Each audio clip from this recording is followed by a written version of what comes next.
کی دلش یه تابلوی نقاشی خوشمزه میخواد؟ پیشنهاد من به شما همین چیزکیک اناره که خیلی درست کردنش راحته، خیلی هم خوشگله. هم که عاشقشن.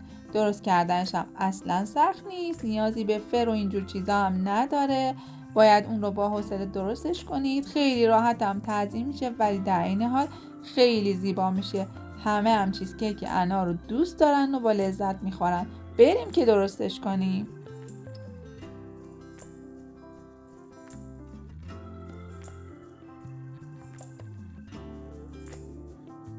برای درست کردن چیزکیک یخچالی از بیسکویت پتیبور استفاده میکنیم. 2 بسته بیسکویت رو داخل کاسه میریزیم و با هر وسیله‌ای که داریم اون رو کاملا پودرش میکنیم.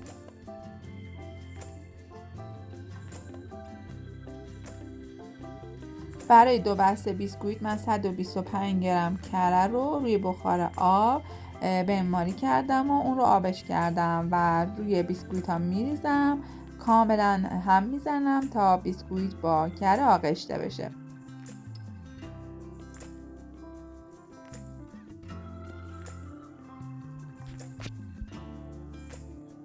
حالا از قالب کمربندی استفاده میکنم و بیسکویت ها رو کف قالب میریزم و پخشش میکنم.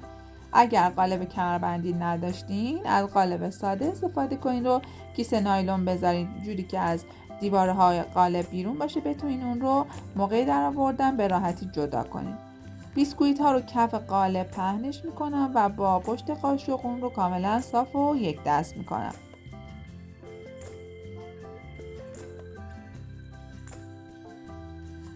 بعد اینکه کاملا اون رو یک نواخت پخش کردم از یک گوشتکوب استفاده میکنم و اون رو فشرده میکنم تا کاملا به هم بچسبه و منسجم بشه. حالا قالب رو یه نیم ساعتی داخل یخچال میذاریم و تو این فاصله مواد پنیری رو آماده میکنم. نصف لیوان شیر رو با 2 قاشق غذاخوری پودر ژلاتین مخلوط میکنم. وقتی که ژلاتین یک کمی حالت اسفنجی به خودش گرفت باید اون رو روی بخار آب یا داخل ماکروفر ذوبش کنیم. من از بنماری استفاده کردم و ژلاتین رو روی بخار آب قرار دادم. از پنیر خامه‌ای استفاده میکنم. من از پنیر خامه‌ای ویلی استفاده کردم. از پنیر ماسکارپونه هم میتونین استفاده کنین. پنیر رو کاملا هم میزنیم تا بافتش باز بشه و یه بسته خامه صبحانه رو بهش اضافه و مخلوطش میکنم.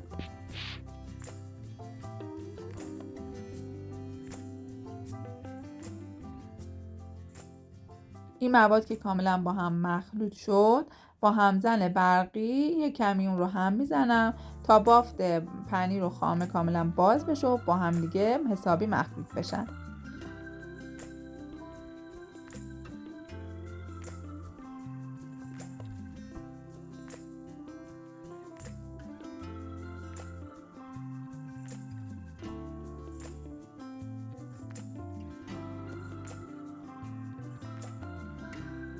توی این مرحله پودر قند رو داخل مواد پنیریمون الک میکنیم تا گلوله هاش از هم کاملا باز بشه و یک دست بشه و داخل موادمون میریزیم.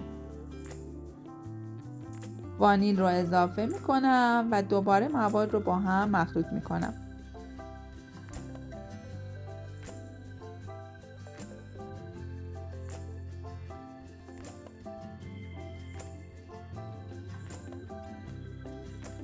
مواد رو که با همزن یک دست کردم، ژلاتین بنماری رو که کمی خنک شده به مواد پنیری اضافه میکنم و با همزن میزنم تا کاملا ترکیب بشه.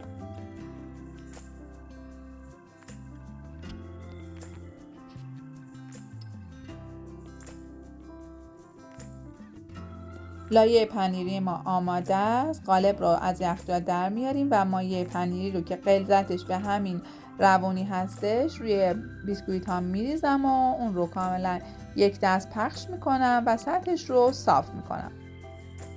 دقت کنید که برای درست کردن چیزکیک از پنیر خامه‌ای کم نمک استفاده کنید. بعد اینکه مایه پنیر رو ریختیم حدودا 1 ساعت و نیم داخل یخچال قرار میدیم تا مایه پنیری کاملا بسته بشه و خودش رو بگیره. برای درست کردن لایه ژله‌ای از یه بسته ژله انار استفاده می‌کنیم. 1.5 لیوان آب داغ رو بهش اضافه و مخلوطش می‌کنیم تا ژله کاملا باز بشه.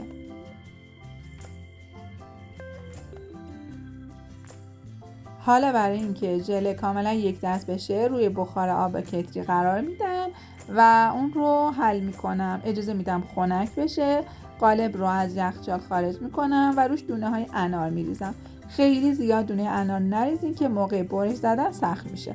بعد اینکه انار رو ریختیم، ژله اناری که خنک شده رو روی انارها میریزیم. نصف مایع ژله رو ابتدای کار میریزیم که دونه های انار شناور بشه. اون رو داخل یخچال میذاریم. نیم بند که شد و زمانی که دست زدین و ژله خودش رو یک کمی گرفته بود، ما بقیه مایع ژله رو روی دونه های انار میریزیم که دیگه کاملا خودش رو بگیره و دونه های انار فیکس بشه. حالا دیگه کارمون تموم شده. قالب رو داخل یخچال میذاریم. 4-5 ساعت زمان میدیم تا حسابی خودش رو بگیره.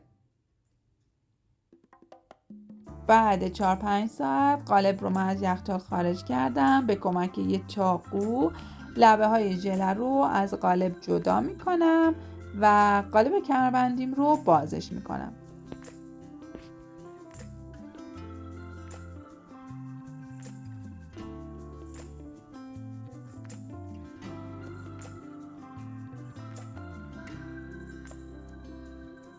چیزکیک من به همین راحتی درست شد.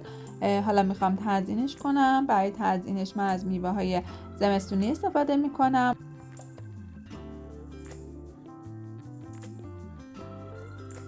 انار رو گل کردم. از برگ نعنا استفاده میکنم. برش های کیوی و همینطور برش های پرتقال های ریز کامکوات که خیلی جلوه زیبایی به تزیین چیزکیکمون میده و تزیین کردنش هم راحته و همه میتونن به راحتی این کار رو انجام بدن. در نهایت یه چیزکیک خیلی زیبا و همینطور خیلی خوشمزه رو آماده میکنیم.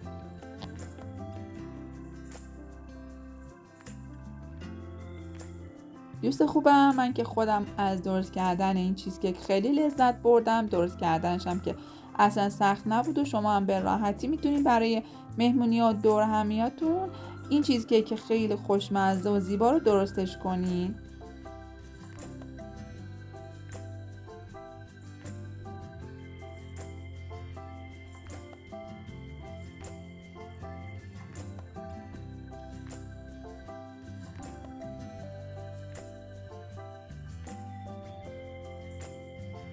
و در آخر هم یه برش از چیزکیک جذابمون که نگم براتون که چقدر طعمش خوشمزه است.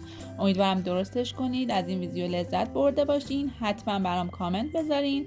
منتظر نظر قشنگتون هستم.